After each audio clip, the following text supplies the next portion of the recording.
Olá, sejam muito bem-vindos! Hoje a gente vai mergulhar num assunto fundamental para quem pensa em proteger seu patrimônio: os tipos de empresa que se pode escolher para uma holding e o passo a passo para realmente constituir uma.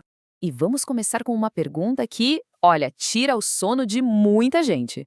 Os bens pessoais, aqueles conquistados com tanto esforço, estão de fato seguros?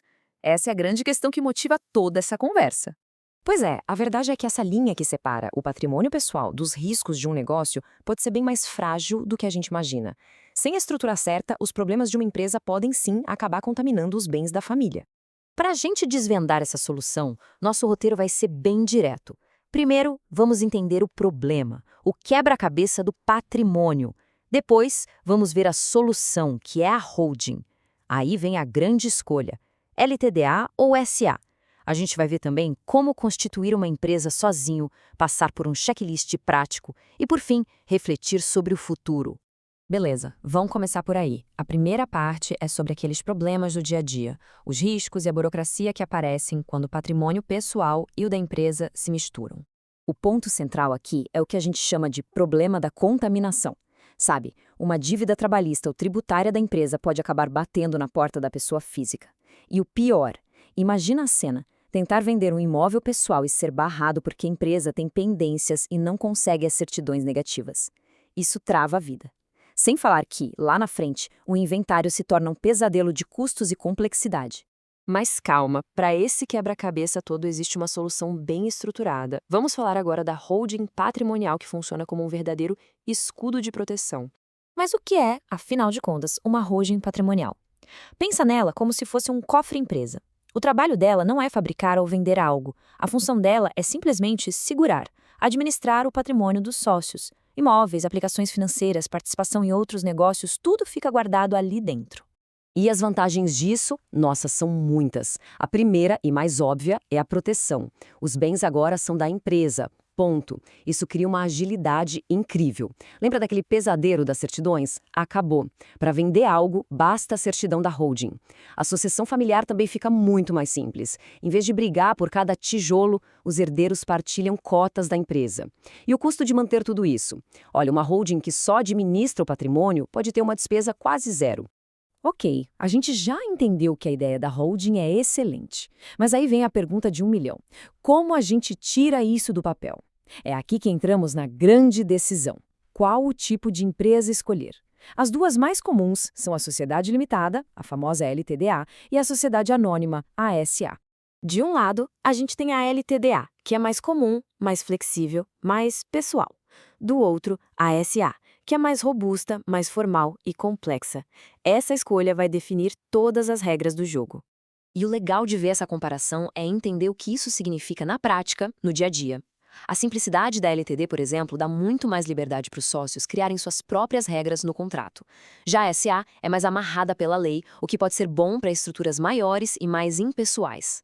Na LTD, o capital é dividido em cotas, reforçando o vínculo entre as pessoas. Na SA, são ações, que são bem mais fáceis de negociar. No fim das contas, é uma escolha entre flexibilidade e rigidez. Vamos detalhar a LTDA. Ela é a queridinha das holdings familiares, e não é à toa. A estrutura é mais enxuta, menos burocrática, mas o grande trunfo é a flexibilidade do contrato social.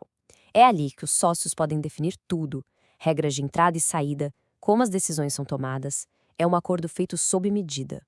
Já a sociedade anônima, a SA, é outra conversa. Ela foi pensada para estruturas maiores, que talvez um dia queiram captar dinheiro de investidores. As regras são mais rígidas, vêm da lei, não tanto de um contrato entre as partes.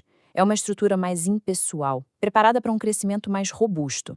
Tá, mas e se a pessoa quiser começar essa proteção mais sozinha, sem sócios? Antigamente, isso era um problemão. Só que hoje existe uma alternativa moderna super inteligente para isso. É aí que entra a Sociedade Limitada Unipessoal, a famosa SLU. E essa aqui, gente, é uma sacada genial da nossa legislação. Ela permite que uma única pessoa crie uma empresa com responsabilidade limitada, ou seja, tem toda a proteção da LTDA, mas sem a dor de cabeça de ter que arranjar um sócio só para cumprir a tabela. As vantagens são muito claras, muito diretas.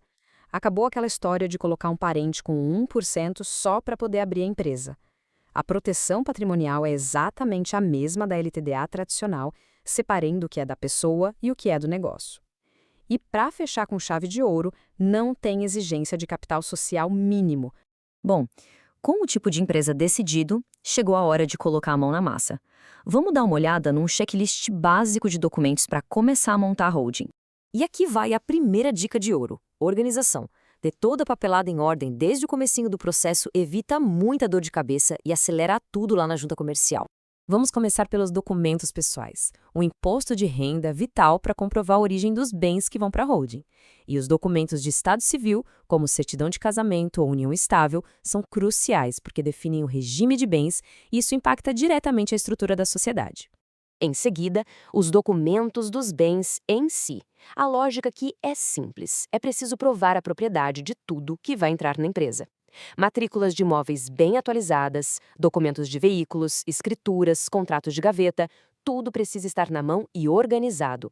E se no meio desse patrimônio tiver participação em outras empresas? Bom, aí é preciso juntar a documentação dessas outras sociedades. Contrato social, balanços, acordos de sócios, enfim, tudo que mostre o valor e as regras dessa participação que está sendo transferida. Chegando aqui no final, é muito importante a gente ter uma coisa em mente. Criar uma holding não é só um procedimento burocrático. É, na verdade, um projeto de vida, um projeto de legado. E essa citação aqui, nossa, ela resume perfeitamente o sentimento por trás de tudo isso.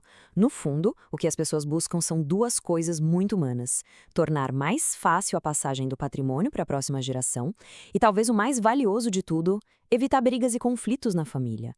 Então, a reflexão que fica é essa.